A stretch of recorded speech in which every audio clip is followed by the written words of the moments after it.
दोस्तों अगर आप लोग यूपीएससी, ईपीएफओ, एपीएफसी एग्जाम के प्रिपरेशन में नए हैं तो ये वीडियो आप लोगों के लिए बहुत इंपॉर्टेंट है, क्योंकि यहाँ पर मैं आप लोगों को कंप्लीट एग्जाम पैटर्न बताने वाला हूँ for UPSC, EPFO, APFC examination. APFC exam की नोटिफिकेशन आ चुकी है। आप में से बहुत सारे बच्चे इस एग्जाम की सीरियस प्रिपरेशन कर रहे होंगे, और प्रिपरेशन स्टार्ट करने से पहले पैटर्न की नॉलेज होना बहुत जरूरी है, ताकि आपकी जो स्ट्रेटेजी है वो राइट डायरेक्शन में बने। पर दोस्तों वीडियो को स्टार्ट करने से पहले मैं आप लोगों से ये भी रिक्वेस्ट करूंगा कि अगर आप लोग एडुटैप के कोर्सेज में इंटरेस्टेड है फॉर एपीएफसी एग्जाम प्रिपरेशन, तो हमने आपके लिए एक अट्रैक्टिव डिस्काउंट प्लान कर रखा है। आप कल शाम रात 12 बजे तक, 23 अगस्त रात 12 बजे तक हमारे सभी एडुटैप के कोर्सेज पर फॉर एपीएफसी एग्जामिनेशन 56% तक का डिस्काउंट एंजॉय कर सकते हैं। और ये डिस्काउंट आप कैसे एंजॉय कर सकते हैं? आप लोगों को एक कूपन कोड यूज करना है, वन टाइम 56। ये सारे लेटर कैपिटल में है, और जब आप हमारी वेबसाइट पे जाके इस कूपन कोड को यूज करेंगे तो आप हमारे मास्टर कोर्स, हमारे स्पेशल सब्जेक्ट कोर्स और हमारी टेस्ट सीरीज पर 56% का डिस्काउंट आप अवेल कर पाएंगे। लिंक कोर्सेज पे जाने का आपको वीडियो को डिस्क्रिप्शन में मिल जाएगा। अब दोस्तों हमारी इस वीडियो का एजेंडा क्या है? हम बात करेंगे कि भाई इस एग्जामिनेशन में आपको कितनी नंबर ऑफ स्टेजेस देखने को मिलेंगी। फिर हम बात करेंगे कि भाई रिक्रूटमेंट स्टेज का पैटर्न क्या है। फिर हम बात करेंगे कि इंटरव्यू का पैटर्न क्या है, और आपके कॉमन जो डाउट है रिगार्डिंग दी पैटर्न, हम उनको सॉल्व करेंगे। तो यहाँ पर इस वीडियो का ऑब्जेक्टिव यही है कि भाई आपको पैटर्न के रिगार्डिंग एपीएफसी एग्जाम के कोई भी डाउट इस वीडियो के बाद ना रहे। तो जब मैं इस एग्जाम की नंबर ऑफ स्टेजेस की बात करता हूं, तो ये सबसे अच्छी बात है इस एग्जाम की कि भाई इस एग्जाम में 2 ही स्टेज एग्जाम प्रोसेस है। अगर आप इस एग्जाम को बाकी एग्जाम से कंपेयर करेंगे, सिविल सर्विस एग्जाम जहां पर पहले प्रीलिम्स है, फिर मेंस है, फिर इंटरव्यू है। अगर आप इसको आरबीआई ग्रेड बी से कंपेयर करेंगे, जहां पर पहले फेज 1 है, फिर फेज 2 है, फिर इंटरव्यू है, ऐसे ही नबार्ड में है, ऐसे ही सेबी में है।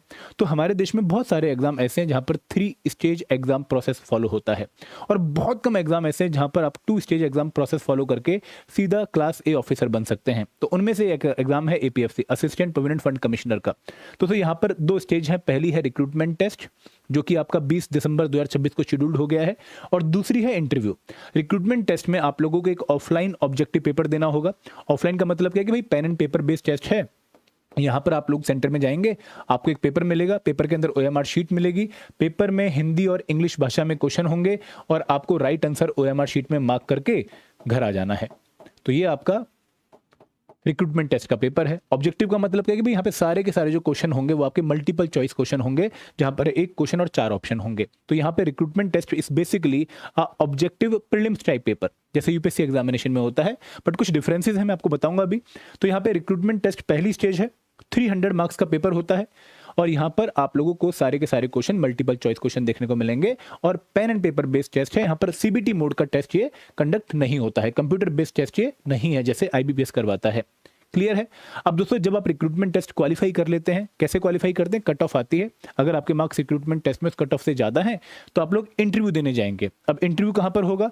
इंटरव्यू अगेन ऑफलाइन मोड में होगा, और आप लोगों को दिल्ली में यूपीएससी का जो ऑफिस है धौलपुर हाउस में, वहां जाकर इंटरव्यू देना पड़ेगा। और इंटरव्यू आपका 100 मार्क्स का होता है।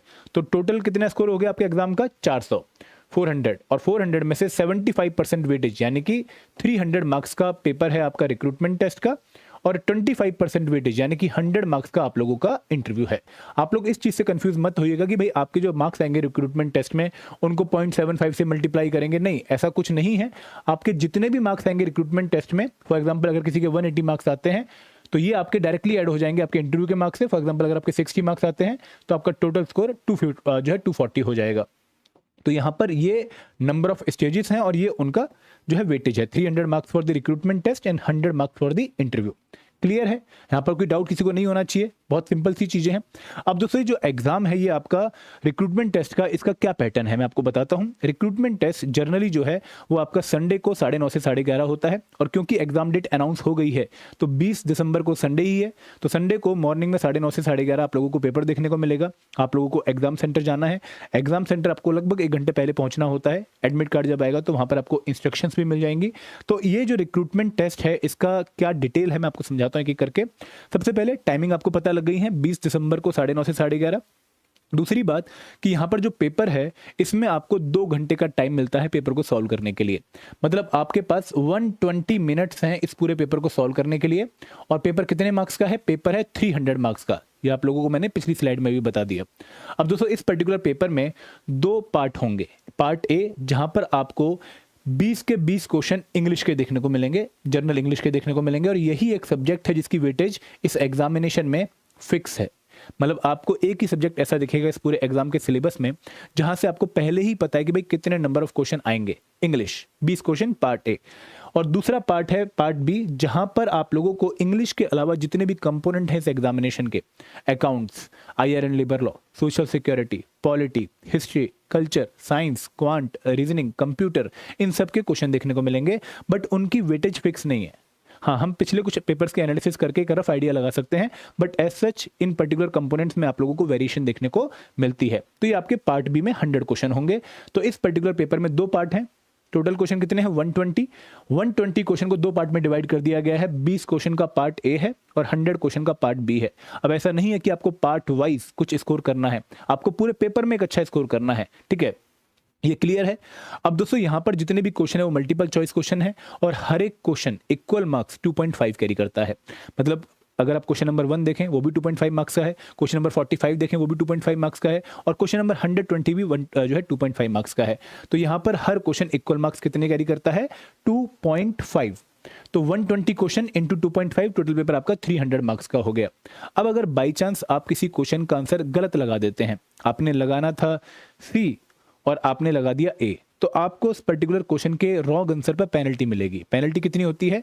जितने क्वेश्चन के मार्क्स हैं उसका 1/3। मतलब अगर 2.5 मार्क्स हैं क्वेश्चन के तो 1/3 कितना हो गया? 0.833। तो for every wrong answer you will get a penalty of 0.833 marks. अगर आप क्वेश्चन छोड़ के आते हैं तो कोई आपका जो है ना प्लस या माइनस है, 0 नंबर मिलेगा आपको। बट अगर आप सही लगाते हैं 2.5 और अगर आप गलत लगाते हैं तो 0.833 मार्क्स जो है वो आपके टोटल मार्क्स में से डिडक्ट कर लिए जाएंगे। क्लियर है? अभी जो पेपर है ये हिंदी भाषा में भी होता है और ये इंग्लिश लैंग्वेज में भी होता है। अगर हम पेपर का जो है स्टैंडर्ड एक शीट देखें तो इस पर्टिकुलर एरिया में आपको इंग्लिश भाषा में क्वेश्चन देखने को मिलेंगे और इन्हीं का हिंदी अनुवाद आपको इस पर्टिकुलर साइड पे, जो कि लेफ्ट साइड राइट साइड है, वहां पर आपको देखने को मिलेगा। तो यहाँ पर कोई भी आपको परेशानी नहीं होगी क्वेश्चन को समझने के लिए, क्योंकि आपके पास 2 लैंग्वेजेस में पेपर होता है, आपको रीजनल लैंग्वेजेस में पेपर देखने को नहीं मिलने वाला। तो क्या है रिक्रूटमेंट टेस्ट का पैटर्न? 120 क्वेश्चन 2 पार्ट्स में divided, 20 question of English and 100 question of all other components. Her question equal marks carry करेगा 2.5, तो टोटल पेपर 300 मार्क्स का। और इस पेपर को सॉल्व करने के लिए आपको 2 आवर्स यानी कि 120 मिनट का टाइम दिया गया है। अगर आप कोई क्वेश्चन का आंसर गलत लगाते हैं तो 0.833 मार्क्स की नेगेटिव मार्किंग है और पेपर हिंदी और इंग्लिश भाषा में होगा। दोस्तों यहाँ पर ना तो कोई सेक्शनल कट ऑफ है और ना ही यहाँ पर कोई सेक्शनल टाइमिंग है।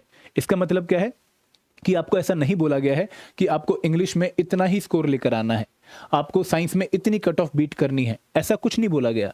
आपको एक ओवरऑल रिक्रूटमेंट टेस्ट की कट ऑफ मिलेगी जो आपको क्वालिफाई करनी है। वो आपको पेपर के बाद ही पता लगती है, क्योंकि हर बार पेपर के difficulty level, number of applicant, vacancies के बेस पे कट ऑफ वेरी करती है, तो हर बार डिफरेंट आती है। तो आप लोग अगर उस कट ऑफ से ज़्यादा मार्क्स स्कोर करके आए हैं रिक्रूटमेंट टेस्ट में तो आपको इंटरव्यू की कॉल आ जाएगी। पॉइंट क्लियर है? यहाँ पे RBI grade B, banking exam की तरह आपको कोई सेक्शनल कट ऑफ या फिर सेक्शनल टाइमिंग देखने को नहीं मिलेगी। अब जितना टाइम चाहे जिस पर्टिकुलर कंपोनेंट में लगाना उतना आप लगा सकते हैं। अगर आपको लगता है कि मुझे ऑडिटिंग का एक भी क्वेश्चन सॉल्व नहीं करना, मत करिए।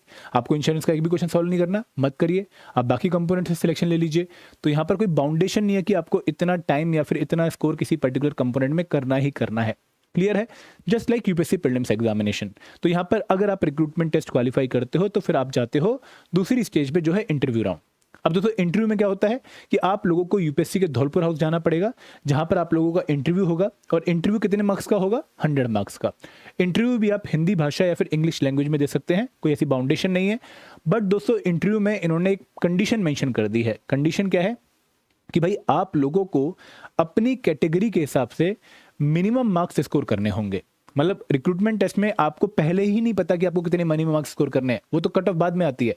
बट यहाँ पर आपको पहले ही पता है कि भाई इंटरव्यू में अगर मैं जा रहा हूँ तो मुझे इतने नंबर तो लाने ही लाने हैं अपनी कैटेगरी के हिसाब से, तभी मेरा ओवरऑल स्कोर चेक किया जाएगा। फॉर एग्जाम्पल अगर आप जनरल कैटेगरी या फिर ईडब्ल्यूएस कैटेगरी से बिलोंग करते हैं तो आपके जो मार्क्स हैं इंटरव्यू में वो 50 या फिर 50 से ऊपर आने चाहिए, 50 एंड 50 प्लस। अगर आप ओबीसी कैटेगरी से बिलोंग करते हैं तो आपके मार्क्स 45 एंड 45 प्लस आने चाहिए। अगर आप एससी एसटी से बिलोंग करते हैं, पीडब्ल्यूबीडी कैंडिडेट हैं, तो आपको 40 या फिर 40 प्लस मार्क्स स्कोर करने पड़ेंगे, तभी जाकर आपका पूरा स्कोर चेक किया जाएगा। इसका मतलब क्या है? फॉर एग्जाम्पल मैं कुलदीप पाठक इस एग्जाम का पेपर देने गया, ठीक है। रिक्रूटमेंट टेस्ट में मेरा स्कोर आया 220 आउट ऑफ 300, ठीक है, और मैं जर्नल कैटेगरी से बिलोंग कर रहा था। अब मैं इंटरव्यू देने गया, इंटरव्यू में मेरे स्कोर जो है काफ़ी कम आए, 49 आउट ऑफ 100। तो मेरा टोटल स्कोर कितना हो गया, मेरा टोटल स्कोर हो गया 269 आउट ऑफ 400। ठीक है, आपके टोटल मार्क्स कितने होते हैं, रिक्रूटमेंट टेस्ट के मार्क्स मिला के, इंटरव्यू के मार्क्स मिला के आपके टोटल मार्क्स बनते हैं। तो ये मेरा टोटल स्कोर था। अब दोस्तों फॉर एग्जांपल इस पर्टिकुलर साइकिल में जो कट ऑफ गई फाइनल मतलब इंटरव्यू के बाद जो कट ऑफ गई वो गई 257.5, और यहाँ पर कट ऑफ गई थी फॉर एग्जांपल रिक्रूटमेंट टेस्ट की 180। तो यहाँ पर तो मेरे मार्क्स 40 ज़्यादा थे रिक्रूटमेंट टेस्ट की कट ऑफ से, इसलिए मुझे इंटरव्यू की कॉल आ गई। और यहाँ पर मेरे मार्क्स लगभग 11.5 ज़्यादा हैं from the final cut off, तो मेरी सिलेक्शन तो हो जानी चाहिए, मेरी सिलेक्शन तो हो जानी चाहिए क्योंकि मैं कट ऑफ को बीट कर चुका हूं। बट दोस्तों मेरी सिलेक्शन नहीं होगी। क्यों नहीं होगी? क्योंकि जो मेरे मार्क्स हैं इंटरव्यू में वो मेरी कैटेगरी के हिसाब से जो मिनी मार्क्स का क्राइटेरिया था उससे कम है। मुझे अनरिजर्व कैटेगरी में 50+ मार्क्स लेकर आने थे इंटरव्यू में, तभी जाकर मेरा ओवरऑल स्कोर चेक होता। बट क्योंकि मेरे मार्क्स नहीं आए हैं तो मेरी सिलेक्शन नहीं मानी जाएगी। ये पॉइंट सबको क्लियर होना चाहिए। अब दोस्तों आगे बढ़ते हैं। अब इंटरव्यू में आपके जो इंटरव्यू हैं वो 2 शिफ्ट में कंडक्ट होते हैं, एक मॉर्निंग सेशन और एक आफ्टरनून सेशन। जो मॉर्निंग सेशन वाले बच्चे होते हैं उनको 9 बजे रिपोर्ट करना होता है, और जो आफ्टरनून सेशन वाले बच्चे होते हैं उनको 12 बजे रिपोर्ट करना होता है। इंटरव्यू में अलग अलग पैनल्स होते हैं, आप लोगों को डिफरेंट पैनल्स में डिस्ट्रीब्यूट किया जाता है, और इंटरव्यू के लगभग 1 महीने बाद आपका फाइनल रिजल्ट आ जाता है। तो यहाँ पर ये है इंटरव्यू का पैटर्न। 100 मार्क्स मिनिमम मार्क्स का क्राइटेरिया है, ऑफलाइन लोकेशन है, और हिंदी और इंग्लिश भाषा में आप इंटरव्यू दे सकते हैं। तो ये पूरा पैटर्न है एपीएफसी एग्जामिनेशन के डिफरेंट स्टेजेस का। 2 स्टेजेस, रिक्रूटमेंट टेस्ट आपको क्लैरिटी मिल गई, इंटरव्यू आपको क्लैरिटी मिल गई। अब दोस्तों फिर भी अगर आपके मन में कुछ कॉमन डाउट है तो उनका मैं सॉल्यूशन आप लोगों को प्रोवाइड कर देता हूँ कि क्या एग्जाम हिंदी या इंग्लिश भाषा दोनों में होगा। डेफिनेटली आपको दोनों ही भाषा में पेपर में क्वेश्चन देखने को मिलेंगे, आप इंटरव्यू भी दोनों भाषा में दे सकते हैं। और दोस्तों यहाँ पर कुछ ऐसा नहीं होता कि मुझे हिंदी मीडियम चूज करना है फिर इंग्लिश मीडियम चूज करना है, क्योंकि ऑब्जेक्टिव पेपर है तो एग्जामिनर को कैसे पता लगेगा कि भाई आपने कहाँ पर क्वेश्चन पढ़े हैं। तो ये आपके पास लग्जरी है। क्या कोई सेक्शनल टाइमिंग है? नहीं, कोई सेक्शनल टाइमिंग नहीं है, और ना ही कोई सेक्शनल कट ऑफ है। क्या नेगेटिव मार्किंग है? बिल्कुल नेगेटिव मार्किंग है। कितनी है? 1/3 of the marks of the question, तो 0.833 मार्क्स की पेनल्टी है फॉर एवरी रॉन्ग आंसर। क्या क्वेश्चन ऑब्जेक्टिव होंगे, सब्जेक्टिव होंगे? सारे के सारे क्वेश्चन आपके जो पेपर में होंगे रिक्रूटमेंट टेस्ट के वो ऑब्जेक्टिव होंगे, मतलब 1 क्वेश्चन और 4 ऑप्शन। ठीक है, मल्टीपल चॉइस क्वेश्चन होंगे। चॉइस कितनी होंगी? 4। क्या एग्जाम पैटर्न एपीएफसी और ईयू एग्जाम का सेम होता है? बिल्कुल सेम होता है, बट इस बार क्योंकि ईयू एग्जाम नहीं हो रहा है तो आपको एपीएफसी एग्जाम के पैटर्न पे ही फोकस करना है। और दोस्तों ये पैटर्न आप लोगों को क्लैरिटी देगा कि भाई किस तरीके से आप अपनी प्रिपरेशन प्लान करें। और मैं आपको यही सजेस्ट करूंगा कि आप इस पैटर्न में ये ध्यान रखिएगा कि जितना अच्छा स्कोर आप रिक्रूटमेंट टेस्ट में कर लेंगे उतना जो आपकी डिपेंडेंस है इंटरव्यू में वो कम हो जाएगी। तो आप इंटरव्यू में अपना मिनिमम मार्क्स का क्राइटेरिया जो है फुलफिल करने की कोशिश करिएगा, और रिक्रूटमेंट टेस्ट में मैक्सिमम मार्क्स लाने की कोशिश करिएगा। क्लियर है? अब दोस्तों अगर आप इस एग्जाम की प्रिपरेशन करने के बारे में सोच रहे हैं तो हमारे कोर्सेज पे अट्रैक्टिव डिस्काउंट है, मैंने आपको बता दिया है। 1 टाइम 56 कूपन कोड है, और आप अगर वो अट्रैक्टिव डिस्काउंट लेना चाहते हैं तो लिंक आपको वीडियो के डिस्क्रिप्शन में मिल जाएगा। हमारे 3 डिफरेंट कोर्सेज हैं। कौन कौन से कोर्सेज हैं? हमारा पहला कोर्स है मास्टर कोर्स। ठीक है, मैं आपको कोर्सेज के बारे में बताता हूँ। मास्टर कोर्स है बिगिनर्स के लिए जो कि पहली बार इस एग्जाम की तैयारी कर रहे हैं। तो यहाँ पर लाइव क्लासेस 1 तारीख से स्टार्ट हो रही है, आप उनको भी अटेंड कर सकते हैं। ये यूपीएससी वाले बच्चों के लिए है जहाँ पर आपको जीएस के जो है चैप्टर वाइज क्विज, लेकिन स्पेशल कंपोनेंट के वीडियोस, नोट्स और क्विज तीनों मिल जाएंगे। और ये टेस्ट सीरीज उन बच्चों के लिए जिन्होंने एक बार प्रिपरेशन कर ली है लेकिन अब सिर्फ प्रैक्टिस करना चाहते हैं, तो आप इन कोर्सेज को भी चेक कर सकते हैं। तो दोस्तों ये जो कोर्सेज को चेक करने का लिंक है आपको वीडियो के डिस्क्रिप्शन में मिल जाएगा। So this is all from my side. Thank you very much. जय हिंद, जय भारत।